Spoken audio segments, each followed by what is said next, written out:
বিষ্ণুনবী বললেন, তুমি ভিক্ষা করো, তোমার ঘরে কিছু নাই? সাহাবী বললেন, লা ইয়া রাসূলুল্লাহ, কিছু নাই। বিষ্ণুনবী সাল্লাল্লাহু আলাইহি ওয়াসাল্লাম আবার প্রশ্ন করলেন, কিছুই নাই? সে বলল, হ্যাঁ আছে, একটা জামা আছে, জামা, আর আছে একটা পানি খাওয়ার জগ। বিষ্ণুনবী বললেন, দুইটা নিয়ে আস। সাহাবী রাদিয়াল্লাহু তাআলা আনহু জামার জগ নিয়ে এসে বিষ্ণুনবী সাল্লাল্লাহু আলাইহি ওয়াসাল্লামের হাতে দিলেন। বিষ্ণুনবী জামার জগটা ধরে বললেন, কে আছো আমার সাহাবীদের মধ্যে এই দুইটা জিনিস কিনতে চাও?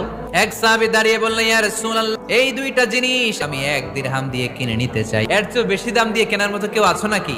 আরেক সাহাবী হাত তুলে বললেন, ইয়া রাসূলুল্লাহ, আমি 1 দিরহাম নয়, আপনার সম্মানে 2 দিরহাম দিয়ে জিনিসগুলো কিনে নিতে চাই। দিয়ে দেয়া হলো। 2 দিরহাম নিয়ে বিষ্ণু ইসলাম ভিক্ষুক সাহাবীর হাতে দিয়ে বললেন, যাও 1 দিরহাম দিয়ে তোমার পরিবার পরিজনদের জন্য খাবার কিনে নিয়ে যাও, আর 1 দিরহাম দিয়ে একটা কুঠার কিনে নিয়ে আসো। ওই সাহাবী আর 1 দিরহাম দিয়ে একটা কুঠার কিনে নিয়ে আসলেন। বিশ্বনবী কাঠের একটা হাতল লাগাই দিলেন আর বললেন, যাও এই কুঠার নিয়ে জঙ্গলে যে কাঠ কাটো, বাজারে যে